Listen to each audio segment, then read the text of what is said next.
અમદાવાદમાં ચાલતા નકલી બ્લડ પ્લાઝમાના રેકેટનો પર્દાફાશ.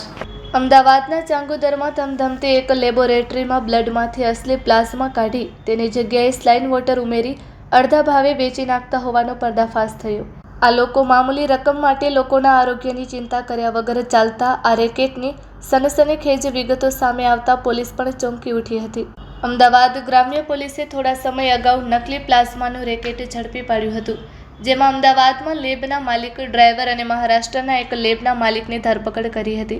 ત્યારે પોલીસ તપાસ દરમિયાન વધુ 3 આરોપીની પણ ધરપકડ કરવામાં આવી છે, જે મહારાષ્ટ્રના જ લેબ ચલાવતા હતા. આ ઉપરાંત એક ડ્રાઈવરની પણ ધરપકડ કરવામાં આવી છે. આ આરોપીઓ માત્ર ગુજરાત કે મહારાષ્ટ્રમાં જ નહીં પરંતુ બેંગ્લોરમાં પણ નકલી પ્લાઝમા વેચતા હતા. અત્યાર સુધી કુલ 1700થી વધુ પ્લાઝમા યુનિટ વેચ્યા હોવાનું સામે આવ્યું છે.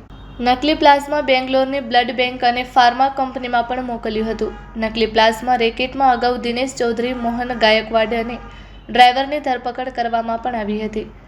આરોપીની તપાસ દરમિયાન નકલી પ્લાઝમા મહારાષ્ટ્રના વાસીમ જિલ્લામાં અશોક સાંગલે અને પ્રકાશ સાંગલેની લેબમાં મોકલતા હોવાનું સામે આવ્યું હતું, જેથી પોલીસ દ્વારા બંનેની ધરપકડ કરવામાં આવી હતી.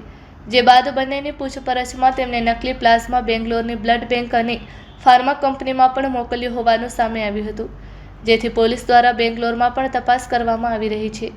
આરોપીઓએ અત્યાર સુધી 1700થી વધુ યુનિટ વેચ્યા હોવાનું કબૂલ્યું છે. આરોપીઓ નકલી પ્લાઝમા 5000 રૂપિયામાં વેચતા હતા.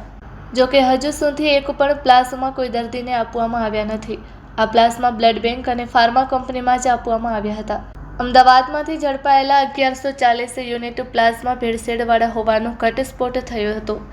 અગાઉ અમદાવાદના ચાંગોદરમાં ચાલતી એક નકલી લેબોરેટરીમાંથી ઝડપાયેલા નકલી પ્લાઝમા રેકેટના તાર મહારાષ્ટ્ર સુધી લંબાયા હતા. 4 આરોપીઓ ઝડપાયા બાદ તપાસ દરમિયાન ચોંકાવનારા ખુલાસા થયા છે.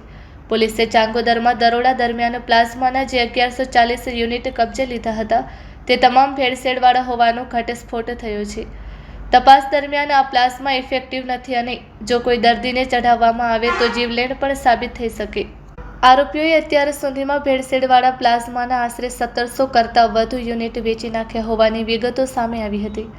નકલી પ્લાઝમાના કારણે કોઈ દર્દીનું મોત થયું છે કે નહીં તે દિશામાં પોલીસે તપાસ શરૂ કરી છે.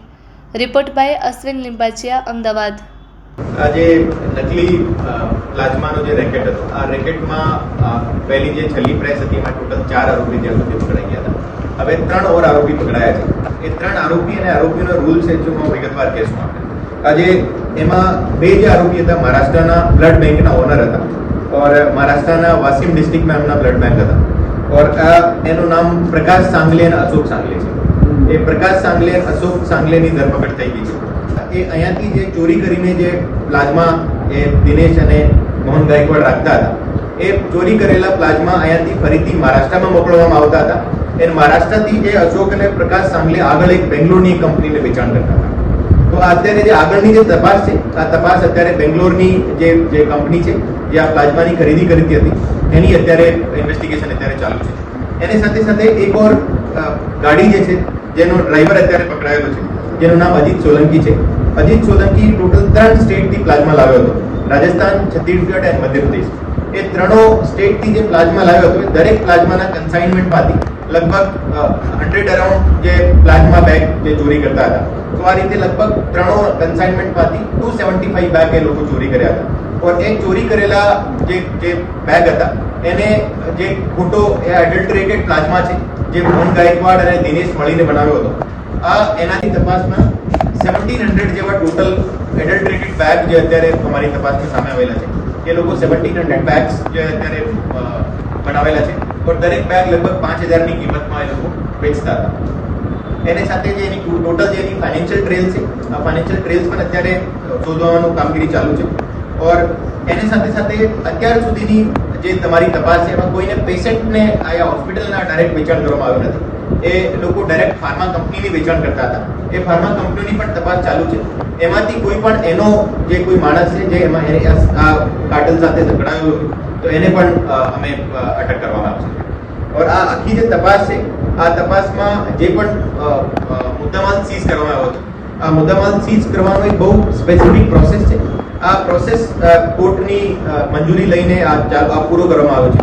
આ પ્રોસેસમાં જે અમારો જે પ્લાઝમા જે એડલ્ટરેટેડ પ્લાઝમા અમે સીલ કર્યો હતો આ સીલ્ડ પ્લાઝમા બીજેએમસી મેડિકલ કોલેજની જે પેથોલોજીકલ લેબ છે એનાથી જે પેથોલોજી ડિપાર્ટમેન્ટ છે એનાથી એનો પરીક્ષણ કરવામાં આવ્યો હતો ઓર એના તરફથી જે રિપોર્ટ આવી છે આ રિપોર્ટમાં આ લખેલું છે કે આ જે પ્લાઝમા છે એડલ્ટરેટેડ છે આ કોઈ પણ હ્યુમન યુઝ યા પછી કોઈ પણ ફાર્મા કંપનીમાં યુઝ થાવે એવો છે નહીં તો આ એડલ્ટરેટેડ પ્લાઝમાની જે રિપોર્ટ છે આ રિપોર્ટ અમે કોર્ટમાં પેશ કરી છે or food and drugs department BJMC medical કોલેજના પ્રોફેસર અને અમારા જે આઈઓ પીએન ગોયલ છે એ ત્રણો મળીને એની હાજરીમાં જે આ મુદ્દામાલનો નાશ કરવામાં આવ્યો છે આ મુદ્દામાલ નાશ કરવાના પ્રોસેસમાં જે બાયોમેડિકલ વેસ્ટ જે રજિસ્ટર્ડ કંપનીઓ છે એ લોકો જ એને ખાલી એનો નાશ કરી શકાય તો આ પણ પ્રોસેસ ફોલો કરીને અત્યારે એનો નાશ કરવામાં આવ્યો છે આગળની તપાસમાં જે બ્લડ બેંક એમાં જોડાયેલા છે આ બ્લડ બેંકની તપાસ જે મહારાષ્ટ્ર છત્તીસગઢ અને મધ્યપ્રદેશમાં અમારી ટીમો મોકલવામાં આવશે સાથે સાથે જે મહારાષ્ટ્રની